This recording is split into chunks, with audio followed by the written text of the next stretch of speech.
Muito obrigado pelo convite, muito boa noite a todos. É muito bom a gente estar num lugar em que, de uma forma ou de outra, a gente é chamado para se conhecer, para aprender, para enfrentar, para se fortalecer. Acho que está todo mundo de parabéns, porque eu acho que a melhor maneira da gente avaliar em que estágio está a vida da gente é se perguntar o que nós temos gasto no nosso tempo, né? A gente gasta tanto tempo em coisa que não tem importância. Quem nunca se pegou na frente de uma televisão falando que perda de tempo, não é? E aqui eu acho que a gente está ganhando muito tempo, porque está usando as experiências da vida para o aprendizado, para o fortalecimento, para crescer, para aprender. Hoje a gente nós combinamos de conversar sobre dependência, a questão da dependência, a questão da aceitação, que é um tema recorrente para vocês, né? É um tema fundamental mesmo. E eu escolhi começar a conversar com vocês sobre o assunto mais difícil que tem na nossa civilização. Qual vocês acham que é o assunto mais difícil que tem na nossa cultura? Qual é o grande tabu da nossa sociedade? Morte. Morte, não tem nada mais tabu, mais fechado, mais barreira. Parece que a gente está andando assim, numa estrada, todo mundo tem um caminho e de repente aparece uma parede chamada morte. Uma parede para a qual nós não olhamos do lado, não vemos nenhuma ferramenta, nada para trabalhar aquilo. É uma coisa que nos pega de surpresa. Mas será que a morte deveria ser uma surpresa? Né? A menina desde cedo brincando, porque a criança brincando ela se prepara para a vida, né? A brincadeira é o laboratório, como o ator tem um laboratório para interpretar os papéis, a brincadeira é o laboratório da criança, é ali que ela dramatiza, imagina, se prepara para a vida. A menina brincando de boneca se prepara para ser mãe. O menino brincando de areia e caminhãozinho se prepara para trabalhar, né? Toda mulher é mãe? Todo homem trabalha?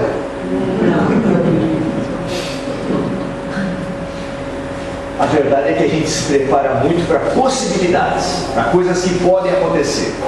Para a única coisa que é certeza que vai acontecer, que é a morte, a gente não quer nem ouvir falar.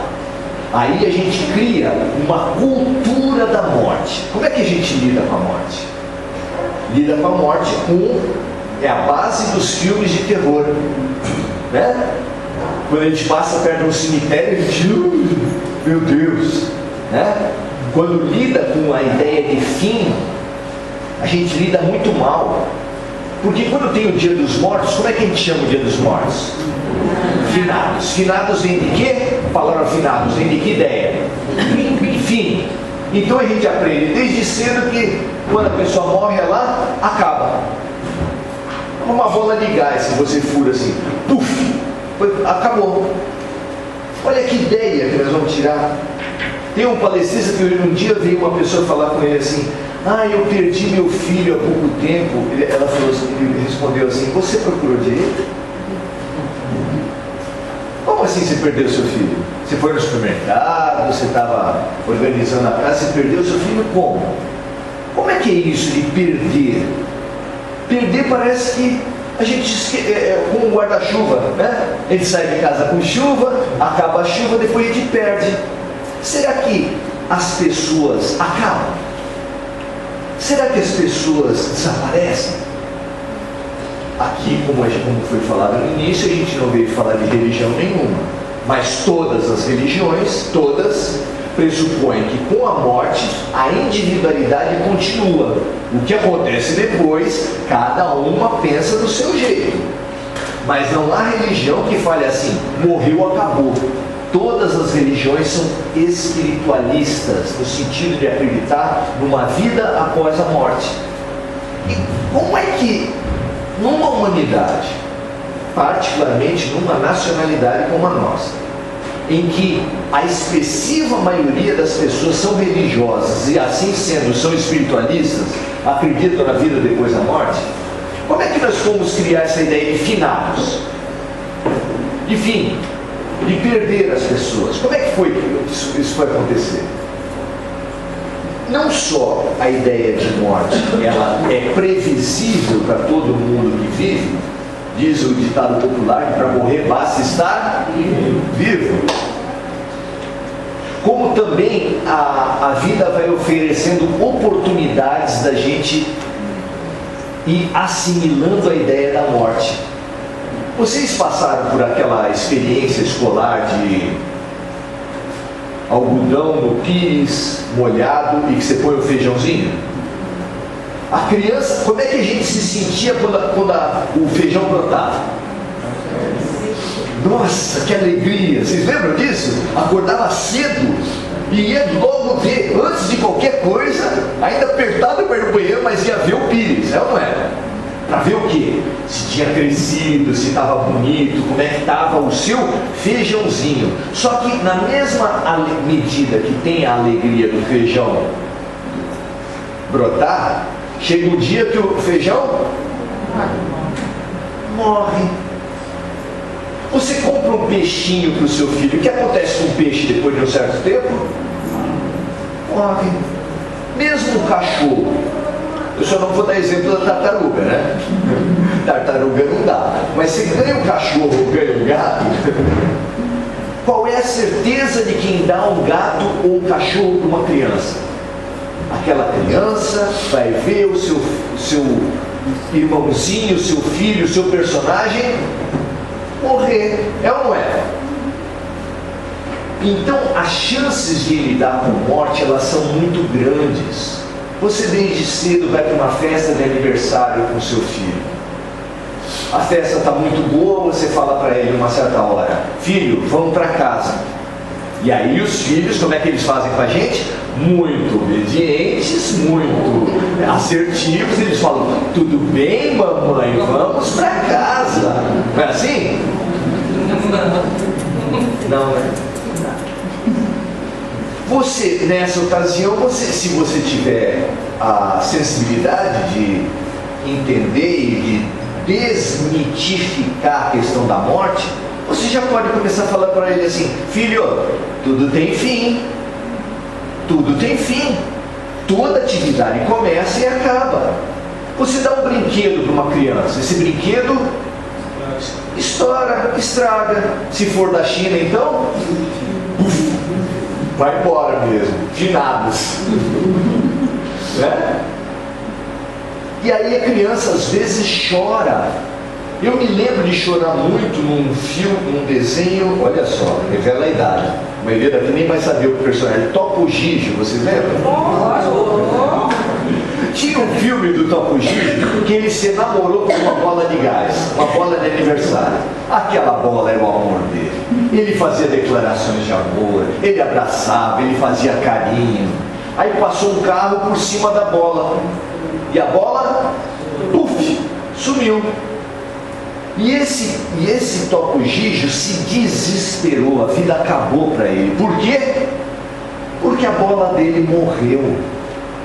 Os brinquedos da gente acabam, os peixinhos acabam, os cachorros acabam.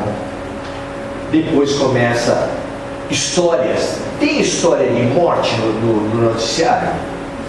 De vez em quando tem alguma história de morte? Só de vez em quando. Só não tem um dia que não tem uma história de morte. Quem fala assim: eu fui surpreendido pela morte, o tema morte nunca apareceu na minha vida, será que é verdade? Se todo dia no noticiário a televisão te dá notícias de morte, todo dia, a questão não é a surpresa da morte, porque essa surpresa não existe, por dois motivos. Um geral, que é o fato de que todo mundo que vive um dia vai morrer.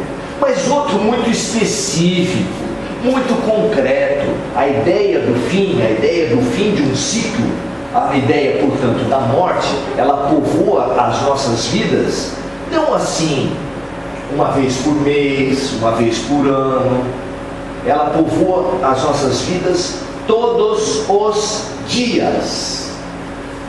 O que acontece então que a morte é um tabu, mesmo se ela frequenta as nossas vidas todos os dias? Vocês estão entendendo o paradoxo da coisa? É como se fosse assim, a nossa parede. Só que se você sabe que você precisa trilhar um caminho e tem uma parede, o que você vai fazer? E que você precisa passar por essa parede? Você vai levar uma ferramenta, uma bela marreta, certo? Para arrebentar pela... Como é que a gente é surpreendido pela morte? Como é que a gente não tem ferramentas para lidar com a morte, se ela não só nos é preparada, nos devia ser preparada desde o início, porque é um fato da vida, inexorável, não tem como fugir, né? A gente tenta, pela plástica, tentar dizer que as coisas vão acontecer sempre, mas não, todos os dias acontece. Sabe qual é a solução desse enigma? Por que mesmo uma coisa que frequenta a nossa vida diariamente, a gente acaba sendo surpreendido por ela? Porque nós fugimos da morte. Fugimos, sempre. Como é que a gente foge da morte? Um dos símbolos da morte é o sono. Tem uma frase antiga que fala que o sono é premeditação da morte. O sono é uma experiência de morte. Sabe o que alguns pais fazem?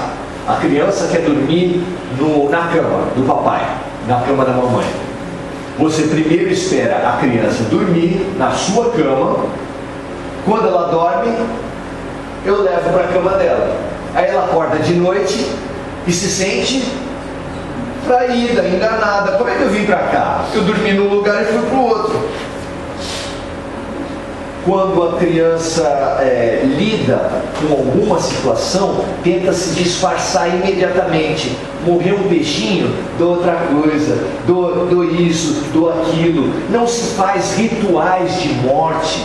Raras são as famílias iluminadas, são as famílias que vão para um lugarzinho com terra, levam o peixinho, faz uma oração, deseja o bem para o peixinho e enterra.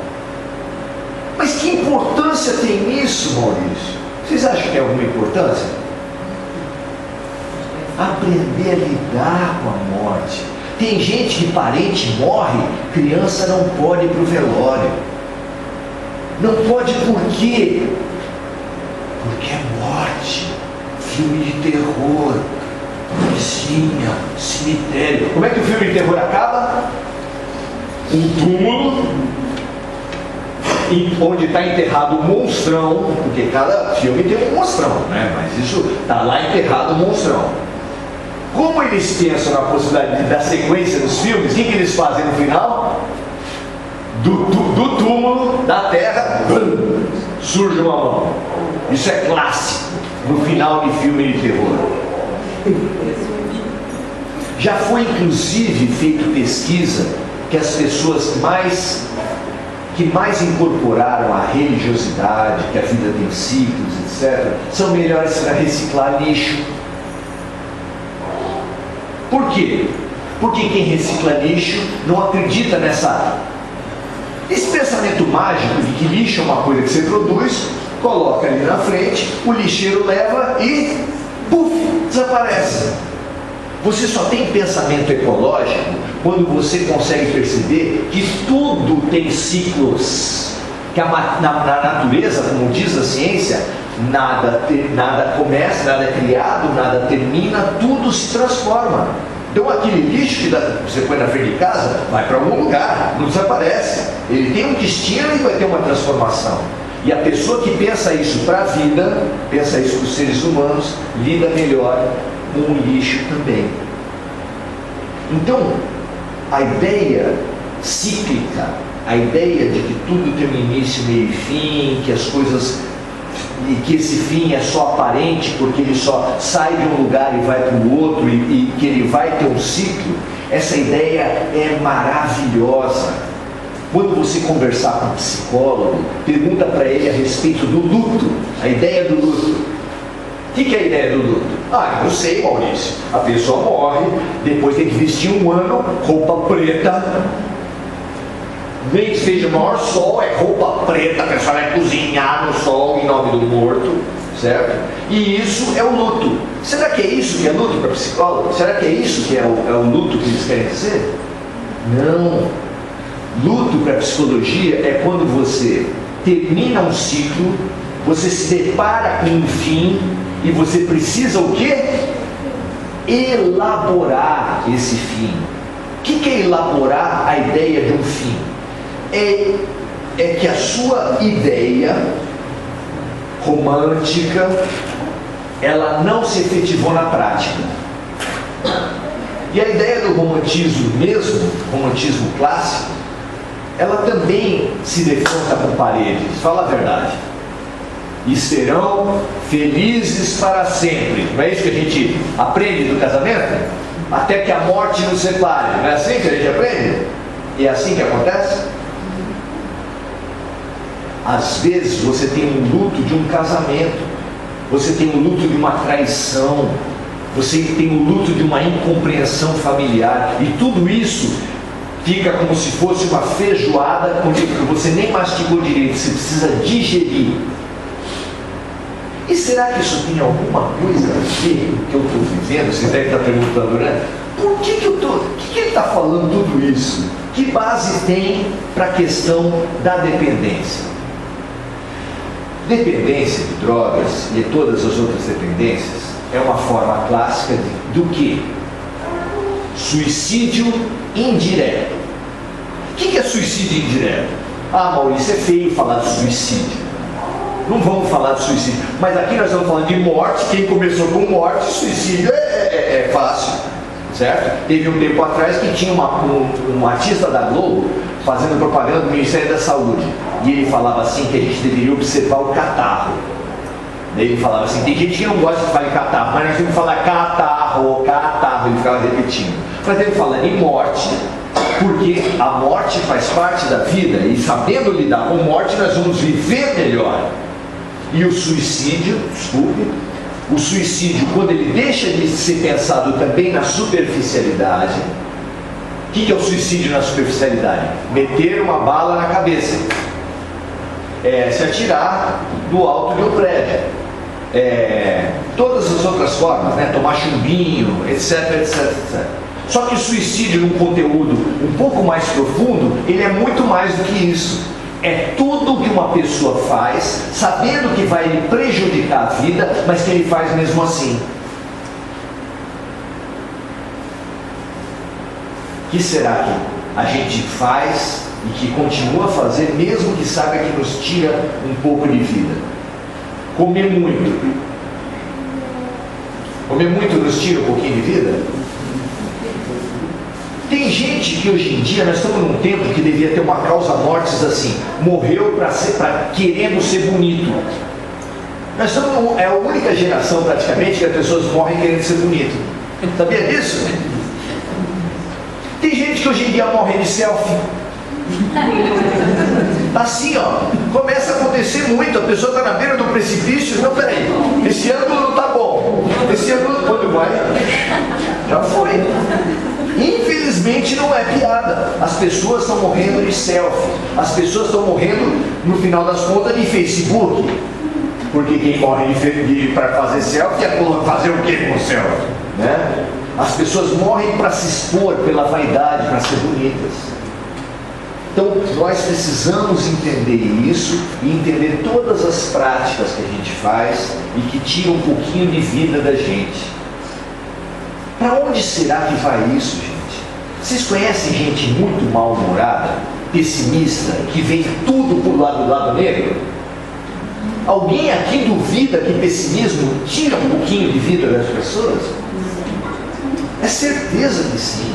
Lembra daquele desenho animado? Acho que era o Wall-E, né? Ó vida, ó dor, ó azar.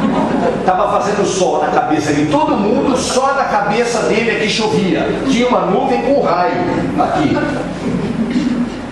Será que isso não tira a vida da gente? Se você tiver dúvidas, pergunte para o médico. Materialista, não precisa ser médico espiritualista, nem religioso. Um médico cético, ateu e materialista. Pergunta para ele se depressão baixa o sistema imunológico da pessoa. Pergunta. Ele vai falar, lógico, isso a ciência já sabe, isso é tranquilo.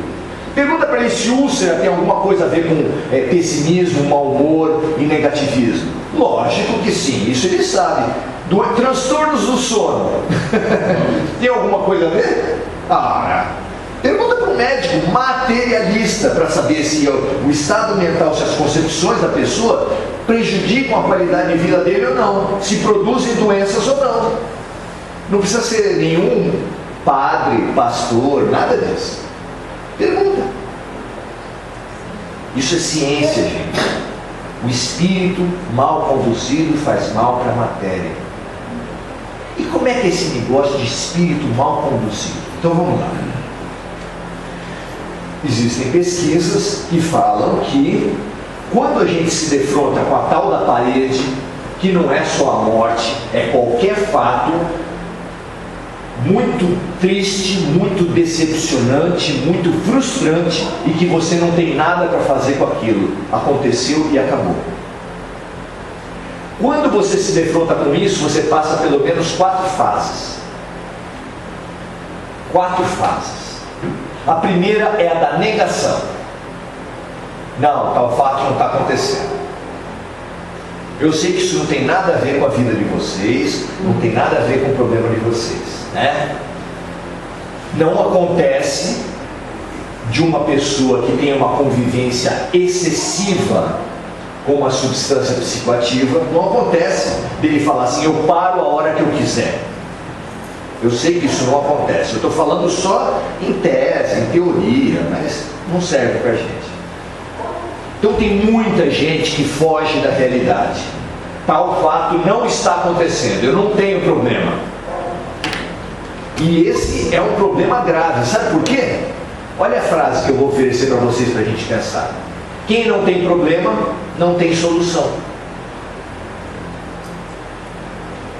Se você tiver 10 mil reais para gastar na sua casa, passar um engenheiro e falar assim, olha, essa rachadura aqui, isso aqui é problema. Se você não cuidar, casa vai cair. E você fala, não tem problema nenhum. Eu passo uma massa corrida, dou uma bela lixada, pinto e está tudo bacana. Não preciso disso. O que vai acontecer? Provavelmente a casa vai cair. Não só no termo do popular, né? A casa cai. Mas a casa vai cair mesmo na tua cabeça. Por quê? Porque a vida dá avisos e você nega. E é praticamente impossível que isso não tenha a ver com a vida de vocês. A vida foi dando sinais, e só depois que a coisa aconteceu é que você falou, É como uma pessoa fala assim, meu marido me traiu e eu nunca desconfiei, mas depois que acontece a traição, ela olha para trás e fala, bom, 1000 coisas aconteceram e ele não percebeu. E certamente todos os parentes, tios, vós, pais, mães, maridos, mulheres, de pessoas que estão na dependência de qualquer substância, acharam que aquilo era um convívio, como é que se fala? Social, né? E aí, esse convívio social foi se percebendo que estava desarmônico, achando, desconfiando. Às vezes é uma outra pessoa que fala, olha, teu irmão, fala para ele prestar atenção, porque a arapuca é fácil de entrar, puçar. Vocês já viram puçar? Puçar é qualquer espécie de armadilha que o peixe vai para pegar uma comida no fundo, é fácil dele entrar, mas para ele sair, não é puçar, é uma armadilha que existe. No Mato Grosso, eles faziam com lâmpada neon para pescar peixe pequeno, lambari. Aí colocavam a comida no fundinho da lâmpada neon e colocavam dentro do rio. Aí o peixe vinha e ele não conseguia sair, porque as guelras dele, as barbatanas dele não permitiam que isso acontecesse. As pessoas falam e a gente acaba não acreditando, a pessoa acaba não acreditando e às vezes vai descobrir já numa condição muito difícil. Essa não precisa ficar com vergonha, não precisa ficar com culpa, porque se a gente abrisse a palavra aqui e todo mundo quisesse falar, o que eu acho que não seria o caso, você ia descobrir o quê? Que esse problema é de quem? De todo mundo. Então, a primeira fase é a negação. Tal coisa não está acontecendo, eu paro a hora que eu quiser, isso não é problema para mim, isso é problema para os outros.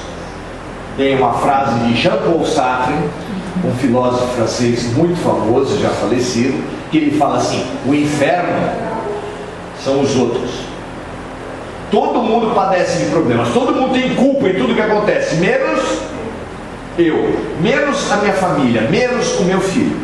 Então, a primeira fase é a fase da negação. Mas essa fase dura para sempre?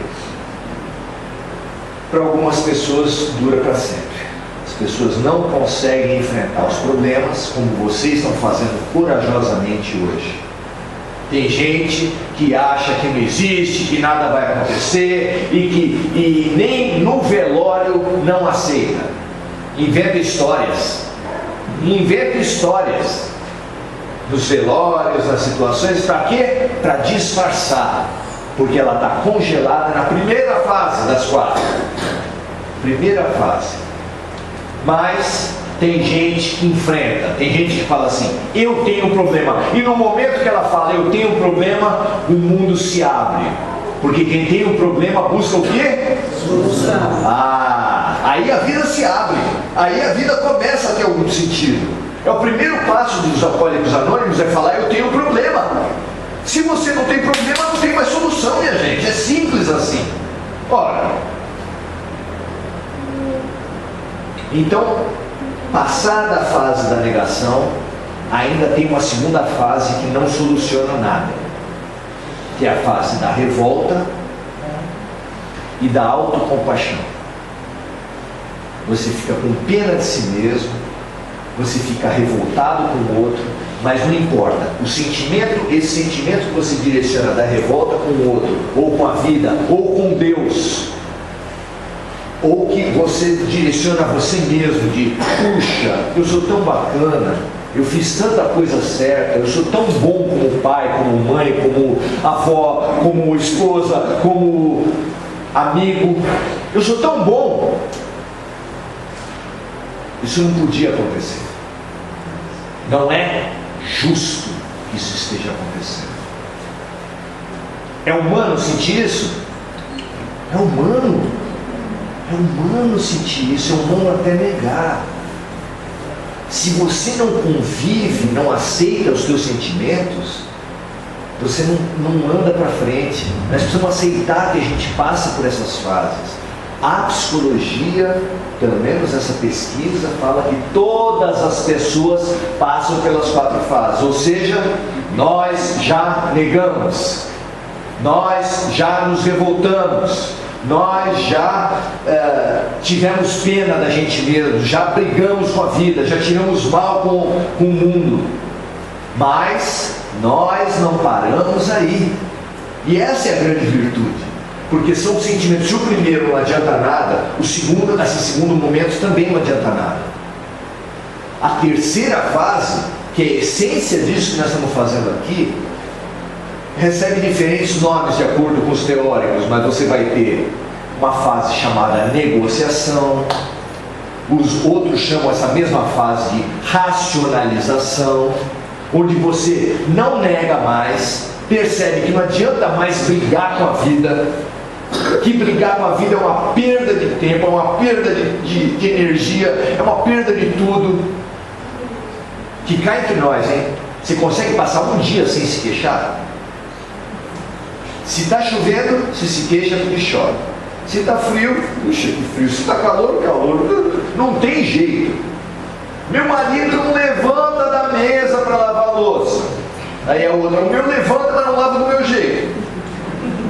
Não tem jeito de sair da queixa. A queixa é um vício. É um vício. Tudo sempre tem um problema, tudo sempre tem uma briga. Eu sempre sou o coitadinho. E o coitadismo é um terreno movediço, onde o carro, a roda do carro gira, a gasolina gasta e o carro não sai do lugar. Coitadíssimo. Mas chega um momento que você fala: eu tenho um problema e não quero mais brigar com a vida.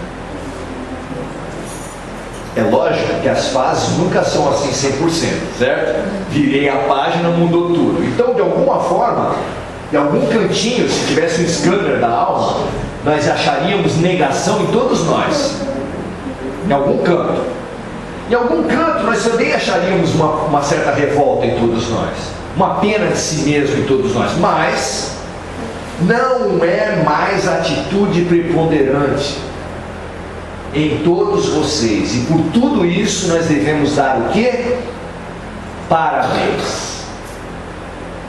Essa noite é uma noite para dar parabéns, porque vocês saíram do coitadismo com atitude preponderante, vocês saíram da revolta com atitude preponderante, vocês saíram da negação e estão finalmente enfrentando o problema, conhecendo o problema, falando: eu tenho um problema e eu vou buscar a solução. Por isso é que a frase que vocês mais falaram alto, conjuntamente, foi solução. É o que vocês mais querem.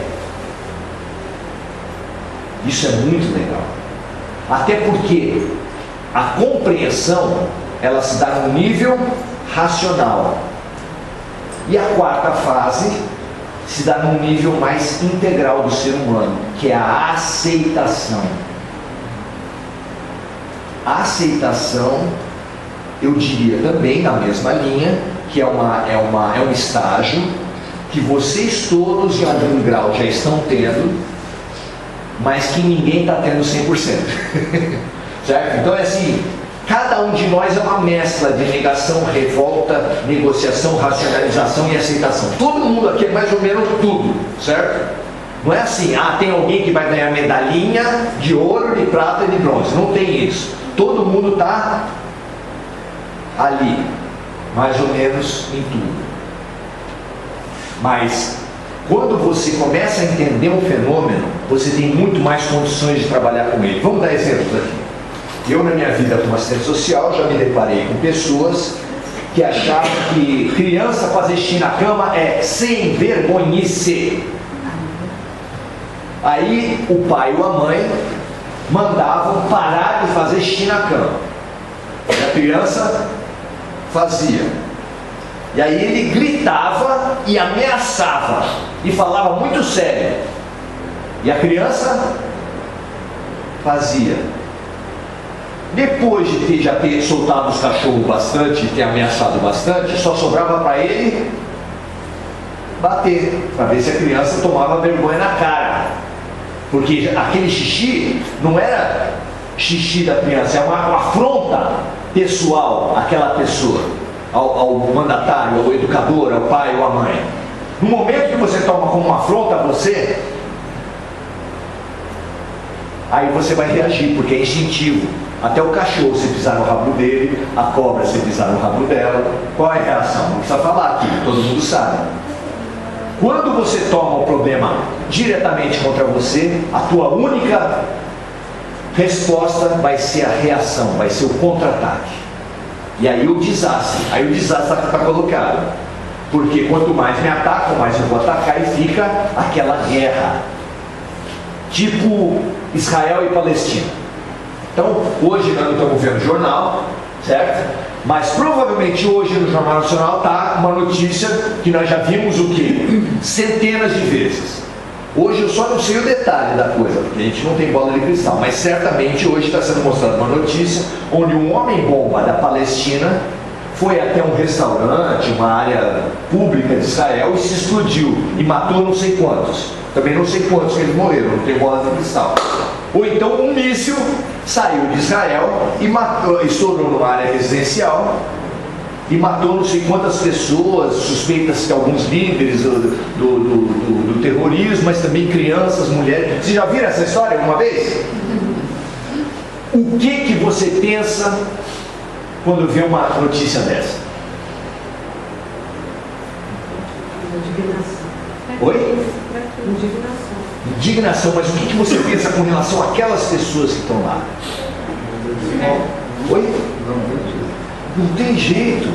Ou então você pergunta assim: quando é que eles vão parar? Quando é que eles vão acordar? Que essa vitória aparente de ter matado 5 não chega a lugar nenhum, porque amanhã vão ser 5 do meu lado. Sabe, há um tempo atrás tinha mais. Hoje eu não ouço mais notícia dessa. Talvez na novela das 9 lá tenha. Mas no Nordeste era muito comum que famílias dominantes de uma mesma região ou cidade ficassem: eu mato o seu tio porque o seu tio matou o meu avô. Mas quando eu acuso você de fazer isso, você vai falar: mas o seu avô matou o meu bisavô. O seu bisavô, tataravô. Que vantagem você vai levar nisso? Então, nós podemos avançar no sentido da aceitação. Mas para isso, para aceitar o que uma criança faz, você precisa entender fases de desenvolvimento. Que a criança não é assim, ó. Ela vai sendo adulta, e um dia acorda adulta. Não, ela tem fases, ela tem necessidades típicas de cada fase de desenvolvimento. Quando você vai ser um educador de escola infantil, você precisa saber de fase de desenvolvimento, precisa ou não precisa? Quando você vai ter um filho, a primeira coisa que a mulherada faz quando fica grávida é comprar aquelas revistas, certo? Que fala, inclusive fala de um monte de coisa. No meu tempo era dobrar a fralda, para vocês verem como eu estou velho, né? No meu tempo tinha que dobrar a fralda, eu passava a fralda, etc, né? Mas hoje não tem mais. Mas fases de desenvolvimento são fundamentais. É fundamental você entender, porque compreendendo, você deixa de trazer, deixa de resumir tudo numa guerra entre você e o outro. Porque a guerra entre você e o outro, onde tudo que o outro faz é culpa, ele fez isso para me afrontar, ele fez isso para me destruir, ele fez isso de picuinha contra mim. Vocês nunca pensaram nisso? E eu gosto muito de uma frase de Madre Teresa de Calcutá.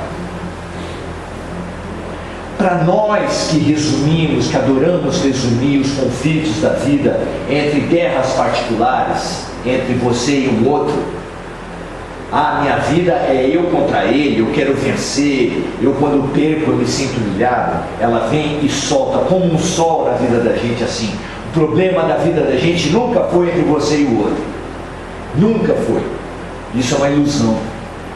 O problema da nossa vida sempre foi entre nós e Deus. Porque você não fica melhor quando você vence alguém, você não fica melhor quando você se vinga de alguém, você fica melhor quando você se torna melhor, quando você se aproxima do bem, do justo, do certo, do luminoso, que é Deus. Então a nossa questão nunca foi tirar uma vantagem em cima do outro. Uma vez meu pai falou, eu não me esqueço nunca, ele era uma família de 4 irmãos, e ele falou do orgulho que ele teve de ser o primeiro dos 4 irmãos que tinha azulejo no banheiro até em cima. Porque na infância dele, as pessoas só tinham azulejo até o meio do banheiro. Depois virou moda de novo, os arquitetos falaram que ficava bonito, mas era um luxo você ter banheiro até em cima. E essa competição fazia sentido para ele. Hoje você ouve isso, vai falar? Machado de Assis tem uma frase muito bonita a respeito disso: ao vencedor, as batatas. Ah, você ganhou? Parabéns. Mas o que a gente não faz pela competição? Nossa, nós no judiciário, a gente sabe que casais que até ontem faziam de tudo para convergir, hoje, instruídos ou não por um mau advogado, eles levantam suspeitas sobre o outro. Escuta, seu marido não colocava seu filho no colo? Colocava. Mas é natural, não é? Não. Seu marido bebia no final de semana? De vez em quando. Mas bebia muito? Teve uma vez. A bola. E assim a gente vai aumentando os problemas. É como se a gente pegasse qualquer balde para atacar no incêndio, sem pensar que dentro dele pode ter gasolina e não água. E a gente aumenta os problemas. Por quê? Porque transforma a questão para o ego. É contra mim. Quando você se libertar dessa ideia do é contra mim, uma boa parte da tua solução começa a acontecer. Porque o problema das pessoas nunca foi contra vocês. Ah, mas mãe e filho, irmão, não tem problemas de um contra o outro? Tem! Lógico que tem. Ora, assim, mas a razão fundamental dele ter feito, dela ter feito isso ou aquilo, nunca foi contra você só. Ele pode até ter falado, estou fazendo isso, porque o suicida faz isso. O suicida, infelizmente, faz isso. É regra, não é regra 100%, mas boa parte dos suicidas deixam bilhete. E os piores dos suicidas ainda no bilhete acusam, estou fazendo isso contra você. Mas mesmo que ele fale isso, que é uma segunda morte, você ter a morte do filho e ainda ter a acusação. São duas mortes. Mesmo que ele fale isso, é importante que a gente entenda que não é contra você. E aí, mesmo sem ser psicólogo, vou dar algum material para a gente tentar entender um pouco mais o que é suicídio, o que é morte dentro da gente. É muito legal quando a psicologia fala para a gente que todos nós temos instinto de morte. Que nós trazemos dentro da gente um instinto de vida e um instinto de morte. Vocês lembram do Tom e Jerry, quando eu iria fazer alguma coisa, aparecia um anjinho vermelhinho e um azulzinho? Nós temos dentro da gente um instinto para buscar as coisas boas, as coisas que nos realizam, as coisas que nos fazem crescer, as coisas que nos fazem melhorar e ganhar mais vida e ganhar mais inteligência e realização. Claro que nós temos, todos nós buscamos isso. Mas, e isso é bonito de falar, é bonito de ver, você fala, puxa, que bacana, tenho um instinto para crescer. Mas nós também trazemos, todos nós, dentro de nós, um instinto de morte. Que instinto de morte? Nós muitas vezes buscamos a morte, como no caso de quem come demais, como no caso de quem ingere demais uma substância que sabe. A coisa mais idiota que tem é você chegar numa Cracolândia e falar assim: o Ministério da Saúde adverte, as drogas fazem mal à saúde. O cara é suicida. Você fala, mesmo sem ser consciente. Aí você fala que faz mal para a saúde, ele fala, então eu estou bem, estou na praia certa. Nós temos esse instinto de vida e de morte dentro de nós. O que precisa é saber que a nossa questão, e que ninguém tem uma solução, se tivesse seria uma maravilha, mas a questão é, o que faz uma pessoa ter um instinto de vida mais forte que o de morte? Vocês sabiam que vacina é doença? A média das pessoas sabem que vacina é doença. Vocês sabem de onde vem a palavra vacina? Vacina vem do italiano, que escreve exatamente do mesmo jeito, mas pronuncia diferente. É vacina. Vacina vem de quê? De vaca. Se colocava uma doença numa vaca, que é um animal muito maior, pegava o vírus que matava um humano, colocava na vaca, mas como a vaca é muito maior, tem muito mais sangue, muito mais volume, aquele vírus que matava um ser humano na vaca só gerava anticorpos. Aí eles pegavam aqueles anticorpos e jogavam em seres humanos. Vacina.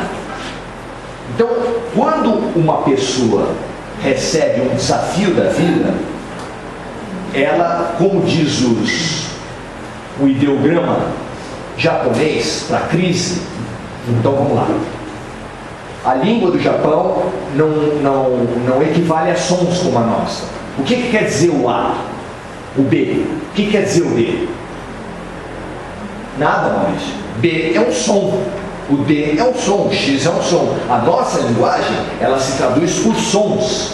A linguagem oriental, especialmente a japonesa, mas a chinesa também, se traduz por ideias. Eles têm ideias básicas e depois da fusão de duas ideias, eles fazem uma terceira.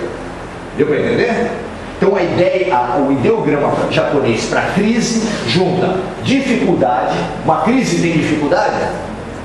Mas tem também a outra ideia que ele junta, dificuldade e oportunidade.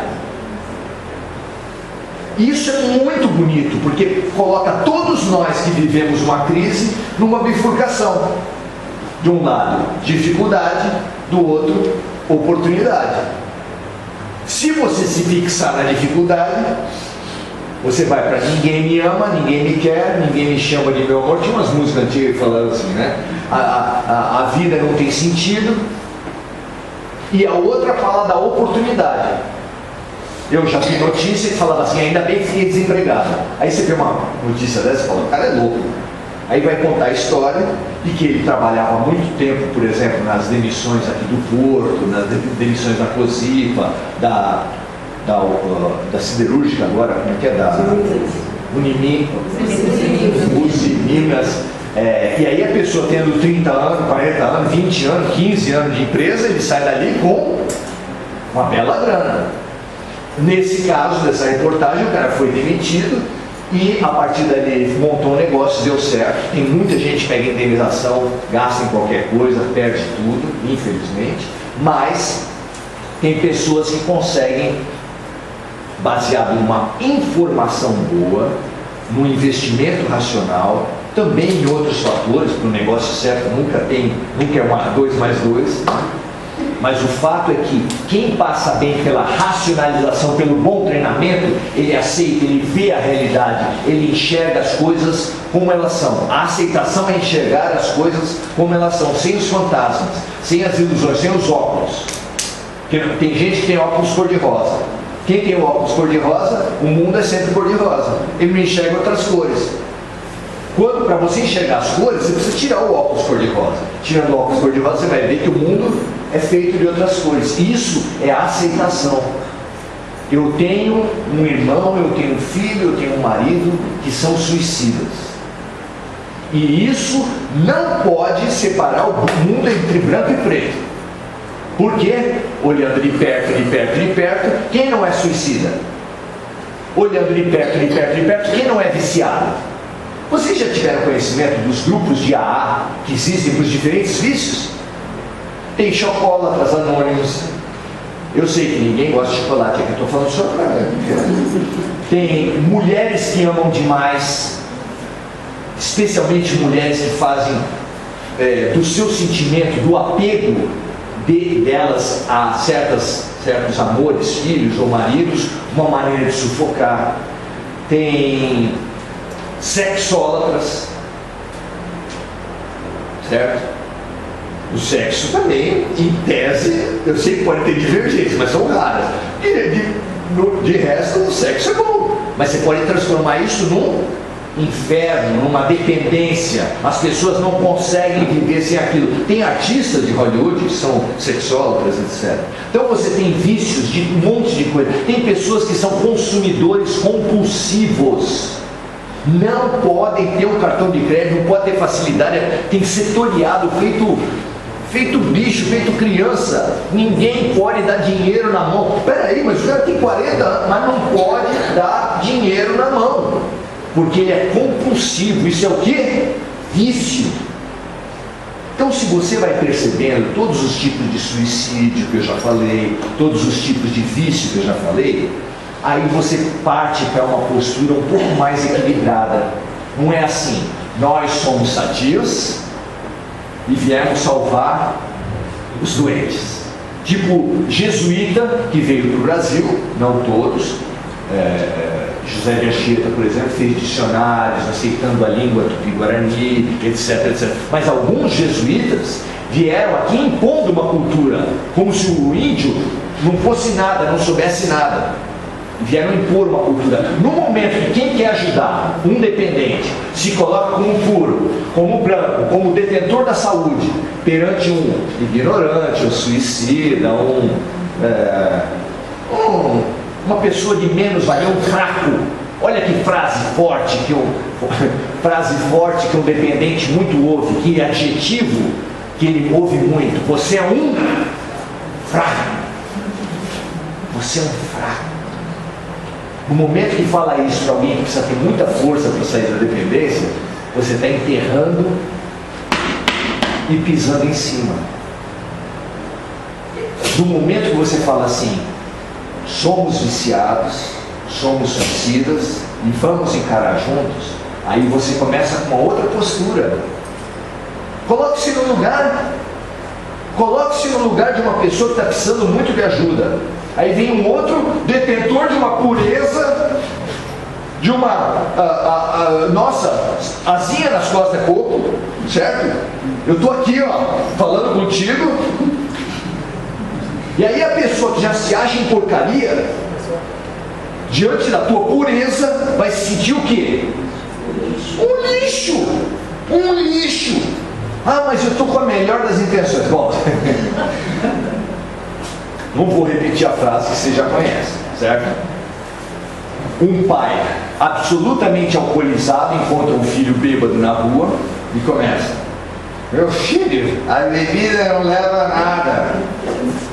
Você está se prejudicando você mesmo.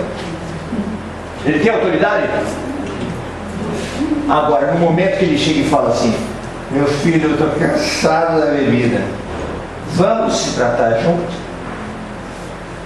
Não ganha autoridade? Você entende o que eu estou falando? Nós somos parte do problema. E nós só vamos ajudar a pessoa quando nós fizermos parte da solução e do tratamento. Eu estou fazendo tratamento junto. Por isso que tem alcoólicos anônimos para as famílias dos alcoólicos, dos drogaditos, dos dependentes de todos os tipos. Nós somos dependentes. Mesmo quem não tem, isso é só para a família de quem tem problemas. E tem alguma família sem problema? Não. Todo mundo tem um problema na família. É só questão de ângulo, é só questão de disfarçar. Todos nós não podemos ter mais vergonha porque eu tenho um problema na família. Meu pai foi alcoólatra. Meu pai morreu com AVC depois de uns 10 anos de cama. De onde será que veio isso? De outras vidas? Ele fumava desde os 13.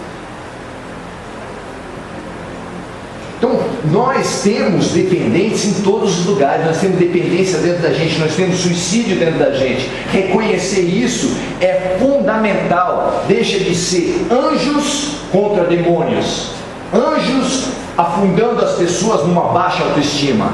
Vamos falar assim: vamos lutar pela vida. Eu tenho um instinto de morte dentro de mim. Eu tenho um instinto de vida. Vamos ver de que maneira a gente fortalece a vida. Vamos fazer uma opção pela oportunidade, não pela dificuldade. Essa é a grande decisão a partir da qual a vida as portas vão realmente se abrir. Porque aí o que tem sido um fardo insuportável, e você sem perceber, a cada vez que você fala com fulano, você está jogando mais areia em cima do caminhão dele, que já não está conseguindo carregar muita coisa. Espera aí. Nós temos um problema. Nós precisamos de tratamento. Nós precisamos aceitar as nossas doenças e ver nos problemas oportunidades. Oportunidade dada por quem, gente? Eu gosto muito, respeito quem não for cristão. Gosto muito quando Jesus fala que a gente vai aprender pelo amor ou pela dor. E na minha análise da vida, depende de cada um, todo mundo é filósofo, todo mundo é educador. A minha análise da vida é que a vida vai te dando oportunidades. Como é que a vida vai dando oportunidades? Aparece gente pedindo ajuda para você. Aonde? Fila de banco, ponto de ônibus. A gente trabalhava num fórum que a telefonista ouvia o problema da cidade inteira ali, porque as pessoas já chegam num balcão de recepção, a carência é tanta que a pessoa te encontra no ônibus e começa a falar da vida sexual dela. É um negócio absurdo, porque nós somos muito carentes. Como é que você tem feito quando as pessoas buscam a tua ajuda? Tem na internet uma charge que fala que está provado que idosos e gestantes dão sono. E aí a charge mostra gestante, idoso, subindo no ônibus e todo mundo. Certo? Como é que você tem reagido às pessoas que te pedem ajuda? As pessoas que te perguntam, que te dão oportunidade, que te pedem socorro, como é que você tem reagido? Ema, cada um nos seus problemas. Quem tem um problema já tem dois, né? O outro é de língua portuguesa. Ou então você canta, cada um no seu quadrado. Se a gente ficar fugindo das oportunidades de aprendizado, porque quem ajuda de verdade uma outra pessoa que tem um problema, está fazendo o que dentro da alma dele? O que é a pessoa que tem um problema para você? Vacina. Você pode aprender pela solidariedade, pelo amor, pela caridade, pela fraternidade. Como é que a gente aprende isso? Se colocando no lugar do outro, que é a receita de Jesus para a gente alcançar um amor melhor. Faça ao outro aquilo que você gostaria que o outro lhe fizesse. Se você consegue fazer isso, você vai aceitando os problemas da vida como vacina. Aquilo te fortalece, cria os anticorpos espirituais, e quando vem o problema de verdade, se vier, porque não é garantido que venha, você está mais forte. Se você ajudar a sua irmã, uma prima que tenha tido problemas de uma dependência qualquer, se acontecer com teu filho, com teu sobrinho, com teu marido, você vai ter o quê? Anticorpos, você vai estar mais forte, porque você usou a dificuldade do outro para aprender com a vida. Você optou pelo caminho do amor. Agora, se você foi no ema, cada um com seus problemas, você pegou o livro que Deus passou para você, para o seu aprendizado, e falou assim, não quero saber. E aí quando veio para você, você não sabia nada daquela matéria. Por isso é que acredito muito no amor.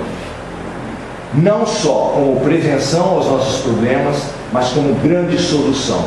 Porque o mesmo mestre que falou tudo isso, essas palavras que a gente está trazendo para vocês, falou assim que o amor cobre a multidão dos pecados. O dia que nós nos imbuímos do nosso melhor sentimento para falar para o outro, nos colocando no lugar do outro para ver uma forma de ajuda, a gente tem o anticorpo, a gente tem a atitude fundamental que vai abrir a nossa vida para parar de ser problema na vida dos outros, para passar a ser solução, solidários, juntos, fraternos, irmãos no mesmo problema. E essa atitude a gente tem condição de usar como uma grande ferramenta para quebrar o nosso muro. Obrigado, gente.